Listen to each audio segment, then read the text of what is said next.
Okay, thank you for the question. Really appreciate. Thanks to my colleague, the professor who spoke earlier. For me, I have a couple of concerns because of the fact that this error, as it is called error, was not discovered because JAM did enough self-introspection. If you read the press release by the JAM registrar, he had said that they have noticed something went wrong while the exam was going. I'm concerned that JAM noticed something was not right and did not immediately stop the exam. If you remember that we had an election in Nigeria, for example, where INEC discovered on the day of the election that something was going wrong and they stopped the election and then postponed it. I'm concerned that JAM did not have the capacity did not have the strength of character to identify the problem and stop the exam. I'm also concerned that JAM released the results while it was aware that something was not going on. And I'm also concerned that if you check the press release that was done by Professor Dr. Fabian Osuji, and then the one released by the registrar yesterday, both of them said their response is because of the outcry. For both of them, they said, well, and this is what they have done over the years, that after the 3 stages in the JAM process, in the UTME process particularly, there's always a look back or a review.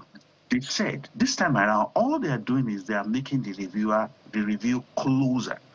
It's not as if they have not always reviewed, because some people say, oh, JAM listens to the people. JAM always does this review. The only thing they did this time was to do it much closer. And according to the 2 men, it was because of the outcry and the amount of complaints. So I'm concerned that if people did not complain, I'm concerned if people did not send a freedom of information request.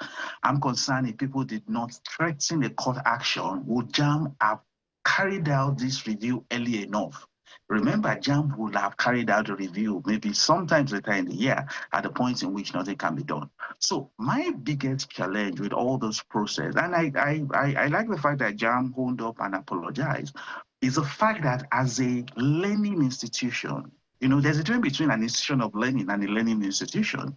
A learning institution is an institution that has a capacity to learn as it goes along. I think JAM has that weakness. The other thing I'm really concerned was, and personally, I wrote a message to JAM like 2 weeks ago, and I said, JAM, this is a CBT exam. The design of a CBT is for you to get the result as soon as possible. I gave them data. Before we had this registrar come on board, JAM was able to release results 48 hours after the exam.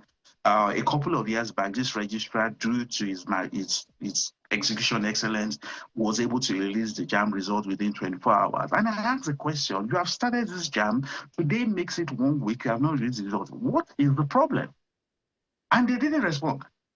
So for me, it's the lack of ability of JAM as an institution to be a self-correcting, a quick and agile organization that can recognize a problem, have the strength of character to correct it and to move on.